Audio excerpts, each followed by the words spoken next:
Hi guys, it's markabusi here, and we are back with chapter 2 of creating an album.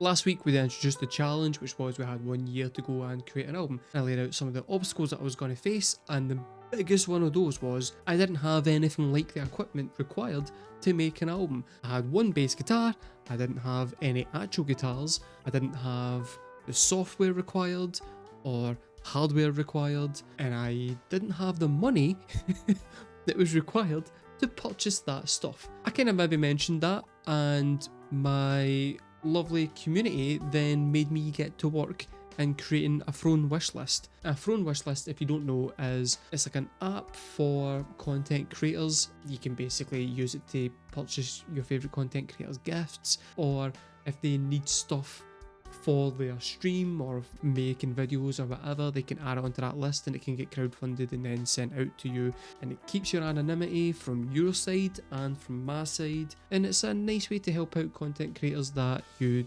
know and like.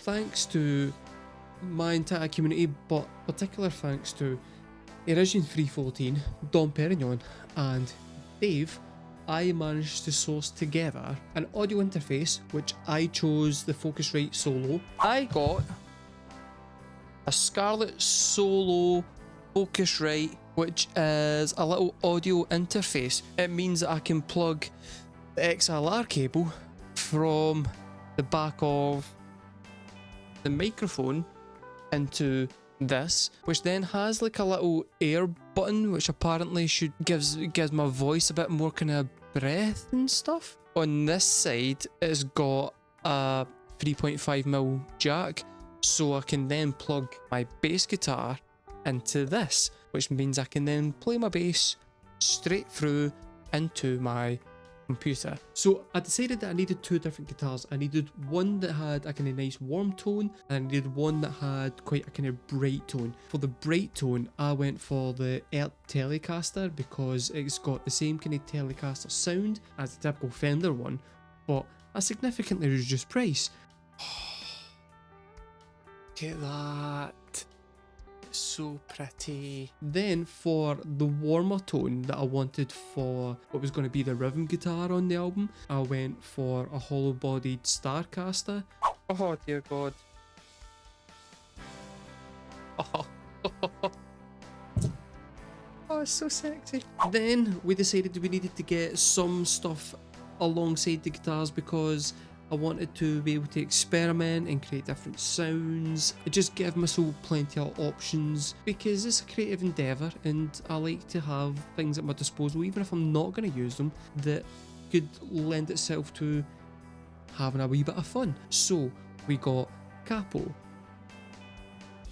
we got a guitar slide, it's a brass guitar slide, we got an ebow,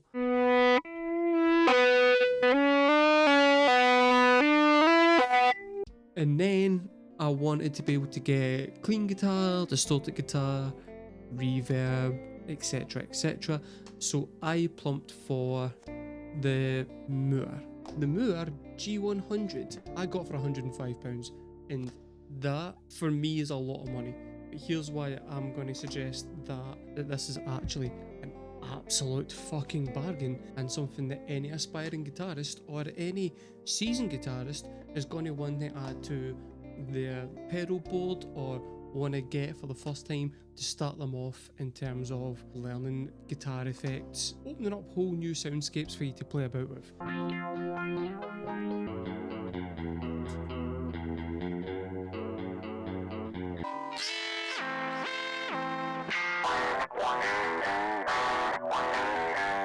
Because this thing comes with 66 different effects, it has 80 patches, it also has a looper pedal that does up to 3 minutes, unlimited amounts of tracks, up to 3 minutes, lessons where you can put in what chord you want to put in and it tells you different variations of that chord, And I think it also tells you then scales you can fit around that and what other chords you can play to match up with that. So if you're an aspiring songwriter, this can help with that. It also has 40 different drum loops. Some absolute psycho heard about that I was doing this, sent me anonymously, and I still don't know who it is that did this. I got a kazoo, don't know why, and cute. It is purple, and I don't know how to use it. The next thing that we have is, and this is another thing that I didn't ask for. Not ask for this, but this came through the door. That's never making it onto the album. Some of the stuff that I then decided that I wanted to get onto the album because the drums are going to be programmed in, but I wanted some stuff to sound quite analog and real. So I purchased some percussion equipment. All of that is pointless without having the correct DAW on your computer.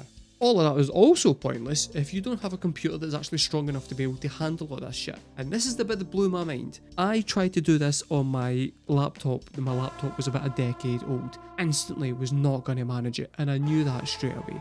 You lovely guys then got together and crowdfunded me a Mac Mini, which is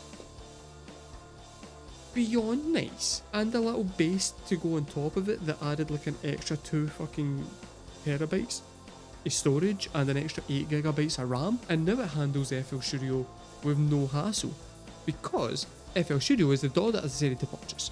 And the reason I decided to go with FL Studio is because I had some slight experience using GarageBand, which has got a very similar layout, and it's very similar in terms of the difficulty of using the interface on it. If the only experience you've got is GarageBand, then it's going to take a little bit of patience and time to figure out how to use this. It's significantly more powerful than GarageBand, so it's kind of worth the extra effort, I feel.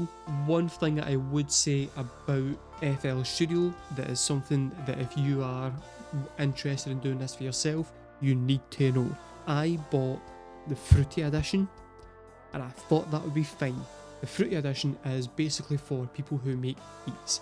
So it's quite copy paste. You get loops, you can put the loops in, you can put in samples, you can cut them up, you can paste them, you can make songs from them, and that's absolutely fine. But if you're in any way wanting to put in real instruments, you cannot use the Fruity Edition.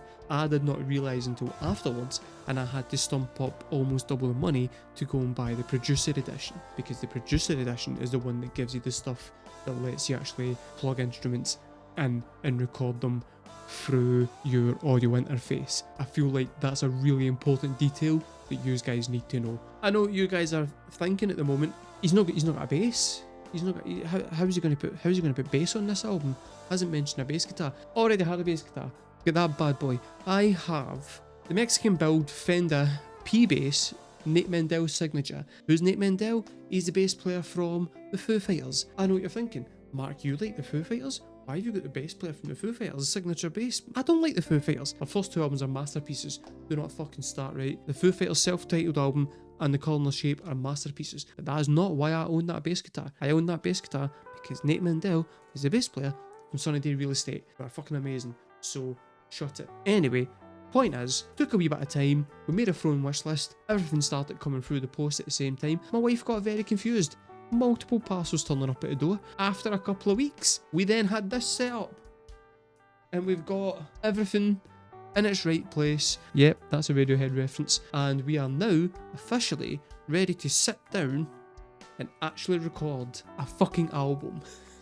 Next video, I'm going to sit down and do the actual planning for the album. Plan out what tracks is going to be on there, what the album's going to be about. So if you're at all interested in following me on this journey, please feel free to like and subscribe to the channel. You feel like helping me out in any way with anything else that's on that throne wish list to help me to get this album made, then I mean, I'm not going to say no. That's so bad. Oh, anyway, right, I've been Markabusi. Thank you guys for watching. Thank you to the community for making all of this possible in the first place, and I will see you next time.